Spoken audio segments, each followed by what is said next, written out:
খালেদা জিয়ার রোগমুক্তি কামনায় দেশের সব মসজিদ, মন্দির ও ধর্মীয় উপাসনালয়ে দোয়া ও প্রার্থনার কর্মসূচি পালন করা হয়। এর অংশ হিসেবে নয়াপল্টনে দলের কেন্দ্রীয় কার্যালয়ের সামনে মসজিদে দোয়া মাহফিলের অংশ নেন বিএনপির মহাসচিব মির্জা ফখরুল ইসলাম আলমগীর সহ অঙ্গ ও সহযোগী সংগঠনের নেতাকর্মী ও সাধারণ মুসল্লিরা। এদিকে রোগমুক্তি কামনায় সারা দেশের মসজিদ ও ধর্মীয় উপাসনালয়ে দোয়া প্রার্থনার আয়োজন করে ধর্ম বিষয়ক মন্ত্রণালয়। কামরুজ্জামান রাজীবের রিপোর্ট।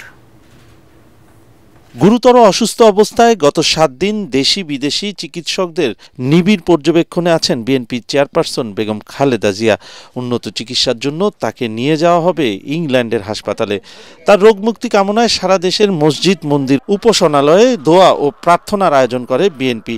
এরই অংশ হিসেবে নয়াপল্টন জামে মসজিদে জুম্মার নামাজের পর দোয়া মাহফিলে অংশ নেন বিএনপি মহাসচিব।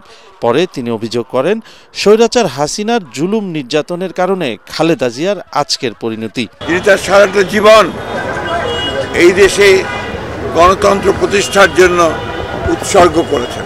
বিগত হাসিনা ফ্যাসিস্ট সরকার তার প্রতি যে অন্যায় আচরণ করেছেন, নির্যাতন করেছেন, নিপীড়ন করেছেন, দীর্ঘ 6 বছর তাকে কারারুদ্ধ করে রাখা হয়েছে।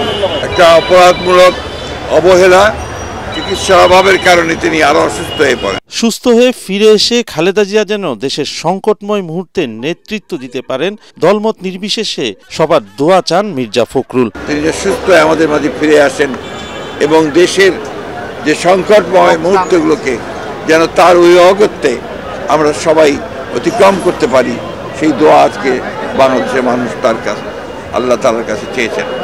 আমি আবারও পরম করুণাময় আল্লাহ তাআলার কাছে দোয়া করছি, প্রার্থনা করছি যে আল্লাহ তাআলা যেন তাকে সুস্থ করে আবার আমাদের মাঝে ফিরিয়ে নিয়ে আসেন। খালেদা জিয়ার সুস্থতা কামনায় কুড়িগ্রাম শহরের সদরপাড়া জামে মসজিদে দোয়া মাহফিলে অংশ নেন বিএনপির সিনিয়র যুগ্ম মহাসচিব রুহুল কবির রিজভী। বড় ধরনের কোনো সংকট তৈরি না হলে ফেব্রুয়ারির রমজানের আগে নির্বাচনেই সেখানে বিএনপি অংশগ্রহণ করার সকল প্রস্তুতি সম্পন্ন করেছে।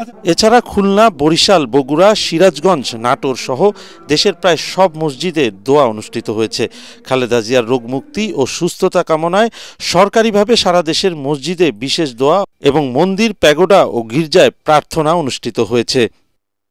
কামরুজ্জামান রাজীব, এটিএন বাংলা।